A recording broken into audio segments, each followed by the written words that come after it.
라디오 텐텐 기도입니다. 오늘 날마다 죽기로 큐티 본문은 히브리서 10장 19절에서 39절입니다. 히브리서 10장 19절에서 39절 말씀. 첫 번째, 구속받은 자의 특권. 구속받은 자의 특권. 본문은 먼저 구속받은 자의 특권을 소개합니다. 19절 말씀. 그러므로 형제들아, 우리가 예수의 피를 힘입어 성소에 들어갈 담력을 얻었나니. 이번에 저자는 우리가 예수님의 피로 인해 마음 놓고 지성소로 들어갈 수 있게 되었음을 강조합니다. 여기서의 성소는 지성소를, 담력은 자신감을 의미합니다. 옛 언약 아래에서 짐승의 피로는 속량할 수 없어 지성소에 들어가는 길이 막혀 있었습니다. 그러나 그리스도가 완전한 제사를 드림으로 인해 우리도 담대히 은혜의 보좌 앞으로 나아갈 수 있게 되었습니다. 20절 말씀. 그 길은 우리를 위하여 휘장 가운데 열어놓으신 새로운 살 길이요 휘장은 곧 그의 육체니라. 예수님이 십자가에서 돌아가셨을 때 성소의 휘장이 위에서 아래로 찢어졌습니다. 여기서 휘장은 그리스도의 몸을 상징합니다. 히브리서 저자는 휘장을 그리스도의 몸과 동일시합니다. 이것은 그리스도의 죽으심을 염두에 둔 것으로 성소의 휘장이 찢어져 누구나 그 피를 의지하여 성소에 들어갈 수 있기 때문입니다. 이 길은 새로운 길, 곧 생명의 길입니다. 막혔던 담이 흘리고 하나님과의 온전한 교제 속으로 들어갈 수 있기 때문입니다. 이것이 바로 구속받은 자의 특권입니다. 하나님은 거룩하시고 우리는 죄인입니다. 하나님은 하늘에 계시고 우리는 땅에 있습니다. 그래서 죄인인 인간은 거룩하신 하나님을 만날 수 없습니다. 만나는 순간 거룩함의 영광에 녹아내리게 됩니다. 죄인인 우리는 영광의 광채 앞에 설 수 없습니다. 그런데 그렇게 될 수 있는 길이 열린 것입니다. 그것은 예수님이 열어놓으신 새로운 길이었습니다. 예수님을 통해 우리가 하나님 앞에 나아갈 수 있는 담대함을 얻게 된 것입니다. 그래서 구원받은 성도들이 힘써야 할 일은 이렇게 열린 길을 통해 은혜의 보좌 앞에 자꾸 나아가는 것입니다. 시간이 날 때마다 은혜의 보좌 앞에 엎드리는 것입니다. 그곳에는 생명이 있기 때문입니다. 축복이 있기 때문입니다. 우리가 이 험한 세상을 돌파할 수 있는 힘과 용기가 은혜의 보좌에서 흘러나오기 때문입니다. 바라기는 은혜의 보좌 앞에서 하나님의 은총을 더 많이 누리는 성도님들 되기를 주님 이름으로 축복합니다. 두 번째, 구속받은 자의 의무. 구속받은 자의 의무. 우리에게는 하나님의 집을 다스리시는 위대한 대제사장이 계십니다. 21절 말씀. 또 하나님의 집 다스리는 큰 제사장이 계시매. 하나님의 집은 땅에 있는 교회뿐 아니라 하늘에 있는 모든 교회 모두를 가리킵니다. 다만 히브리서에서는 이 땅의 교회에 초점을 맞추고 있기에 우리도 본문을 그렇게 이해하면 되겠습니다. 그리스도가 교회를 다스리는 자로 계시면서 우리에게 권고를 하십니다. 오늘은 우리를 향한 대제사장 그리스도의 권고 세 가지만 묵상합니다. 장은 1번, 믿는 도리의 소망을 굳게 잡자. 23절 말씀, 약속하신 이는 믿으시니 우리가 믿는 도리의 소망을 움직이지 말며 굳게 잡고. 믿으시다, 이 말은 신실하다는 의미입니다. 약속하신 하나님은 신실하신 분이니 믿는 도리의 소망을 굳게 잡고 흔들리지 말라는 것입니다.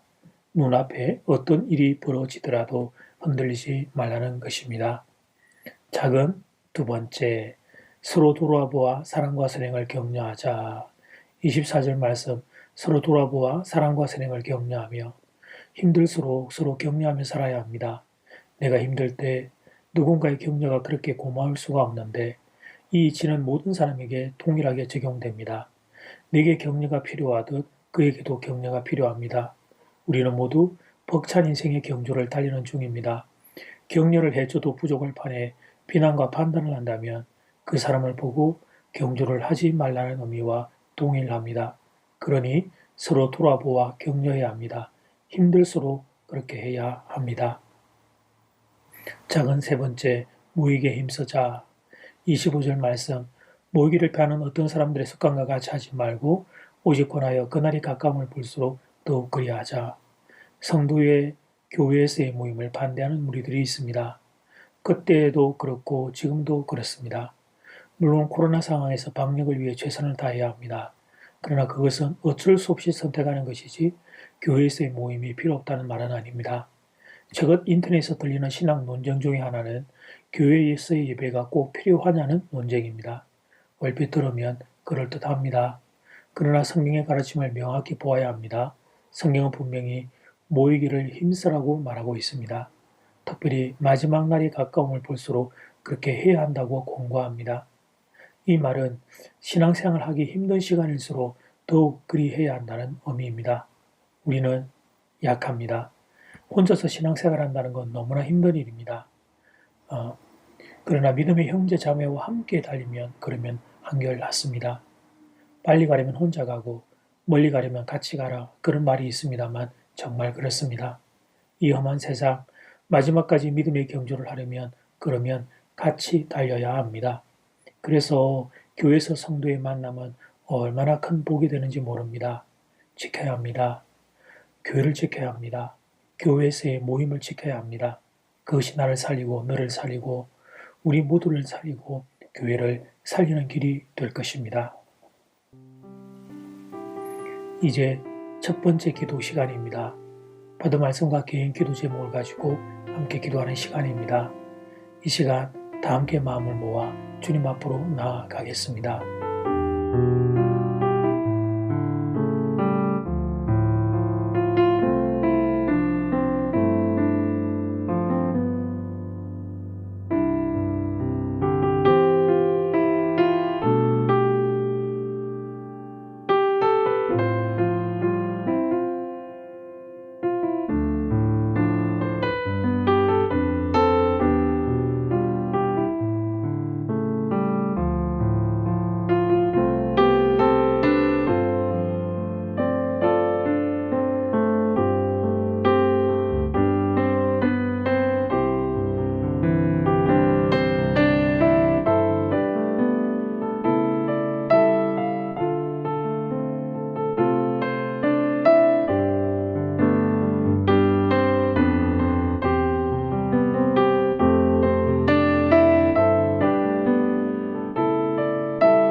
이제 두 번째 기도 시간입니다. 창은 1번 구원받은 자의 특권입니다. 은혜의 보좌 앞에 담대히 나아갈 수 있게 되었습니다. 예수님을 통해 열린 은혜의 보좌의 문 앞에 담대히 나아가 시간이 날 때마다 나아가 하나님의 은혜를 구하는 그런 우리가 되어야겠습니다. 창은 2번 구원받은 자의 의무입니다. 믿는 둘의 소망을 굳게 잡자. 서로 돌아보아 격려하자. 모이게 힘쓰자. 이 말씀을 우리의 삶에 그름이 될 수 있도록 이 시간 다 함께 마음을 모아 기도드리겠습니다.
예수님 구원받은 자의 특권을 허락하시니 감사합니다. 은혜 보좌 앞에 나아갈 수 있도록 우리에게 문을 열어주시니 감사합니다.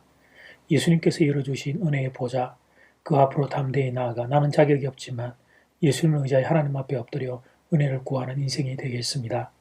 그 특권에 대하여 우리에게 의무를 부탁하셨습니다. 어떤 경우에도 흔들리지 않고 믿는 둘이 소망을 굳게 잡도록 서로 도와 보아보아 격려하며 살며 모이게 힘쓰는 성도가 되겠습니다. 마지막 때가 하나님 우리에게 다가올수록 더욱 그리하겠습니다. 사랑하는 장전제리의 교우들을 붙잡아 주시옵소서. 예수님 이름으로 기도드립니다. 아멘. 이제는 각자 개인적으로 기도하시면 되겠습니다. 평안한 밤 되십시오.